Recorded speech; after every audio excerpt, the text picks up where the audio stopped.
Once you're ready to stitch your design, you just need to make sure that your machine is set up properly. The feed dog need to be down.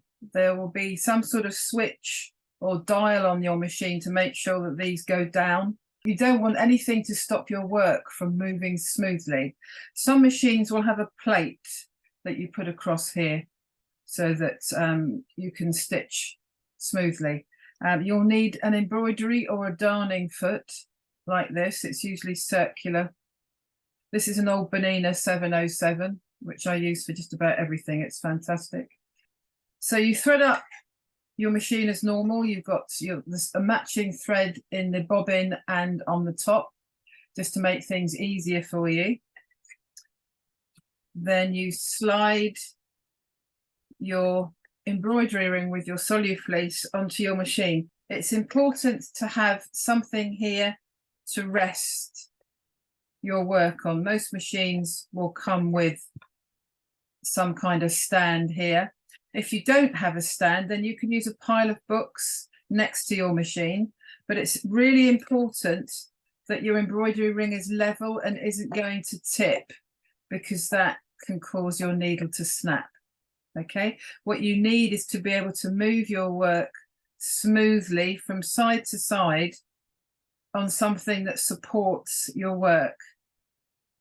Okay, so either a pile of books or hopefully a table that is supplied with your machine. You work with your embroidery ring with the water soluble at the base of your embroidery ring. So you've got the ring here like this. If you're working with hand embroidery, then you turn the embroidery ring round. So what's really important with this is to bring up your bobbin thread into your work. So what I would do is put the foot down, and then I'll turn the handle hanging onto the top thread so it doesn't disappear, and just turn it full circle. And you can see when the bobbin comes up, and then you pull the bobbin thread up through the Solufleece like that.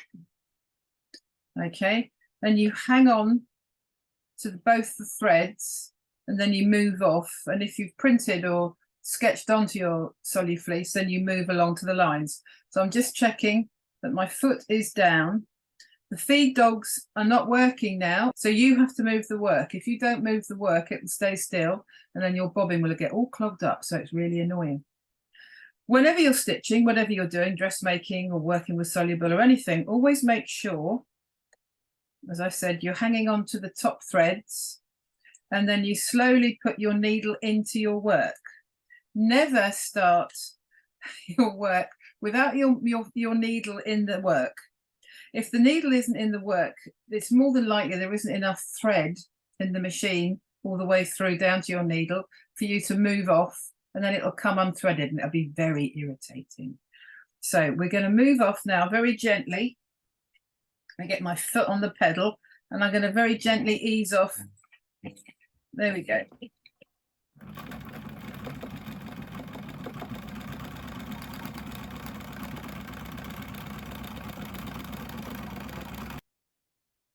Now, if you're going to dissolve this piece of work, you need to make sure that you've got at least 3 lines of stitch all the way through the design, and you need to make sure that all the stitches cross over, because when you dissolve the Solufleece, you don't want to have any loose threads hanging around. So you need to make sure that you're kind of crossing over occasionally and making sure that all the stitches are going to hold together.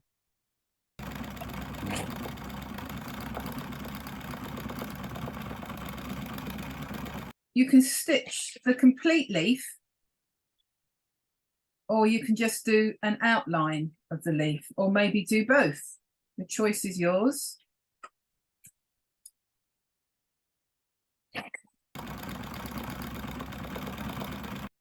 Once you've stitched away, you can chop off your threads.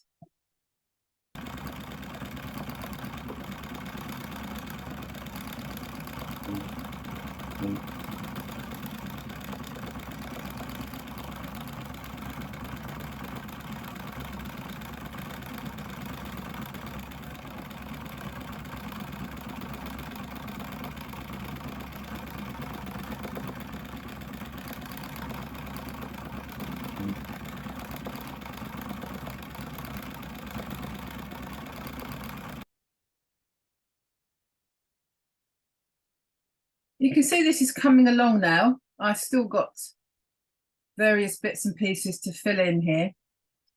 But the most important thing is just to move everything smoothly, and please don't tug your needle, because if you tug your needle, you're more than likely going to snap it. Okay, so just move smoothly with the machine. So that's all stitched now. As you can see, I've got the little fishies framed up and ready now, and I thought just to add a bit of colour and a bit of texture, I'm going to add some little fabric snips. So I've got a bit of space-dyed viscose satin here, which I love because it's shiny, and I've got some little scraps of polyester organza. There's always polyester organza lurking around my table. So because these little scraps are likely to move around when I'm stitching, I'm just going to cover them. There's that one moved.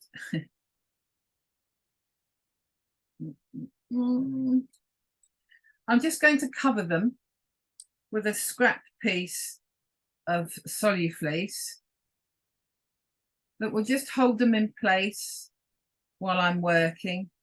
I'm not going to stretch it into the frame. It should be okay. Watch this space. And I'm more or less ready to stitch now. I've brought the bobbin thread up and I'm hanging on to both threads on the side of the frame. You can still see through the Solufleece enough to see where your different colours are to stitch, and to make an extra effort to incorporate the little pieces of fabric into the work. You don't want them floating away once you wash everything out. I'm just going to ease off and then start to stitch.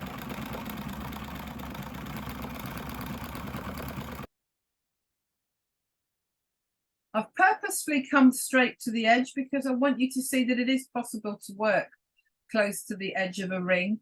As long as you've got room for the width of your darning foot next to the wood, then you're fine to stitch in that area.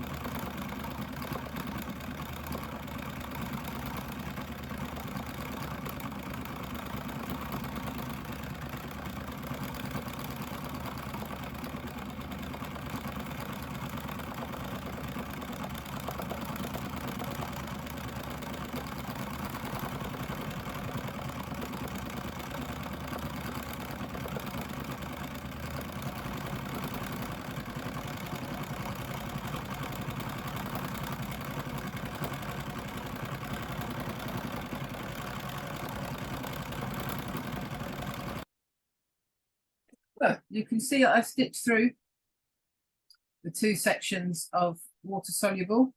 I just need to snip off these extra threads from where I was moving around on the little fishies, and then I can dissolve the water soluble. Watch this space. These little free machined hair shapes were drawn around onto Solufleece, so they were all uniform. Well, more or less uniform, the way I stitched. And then they were stuck with some of the Solufleece glue onto this silk paper bowl. So I've got little hairs, dark hairs and blonde hairs running around this little silk paper bowl. So it's great to have little separate pieces of machine embroidery to add to your work.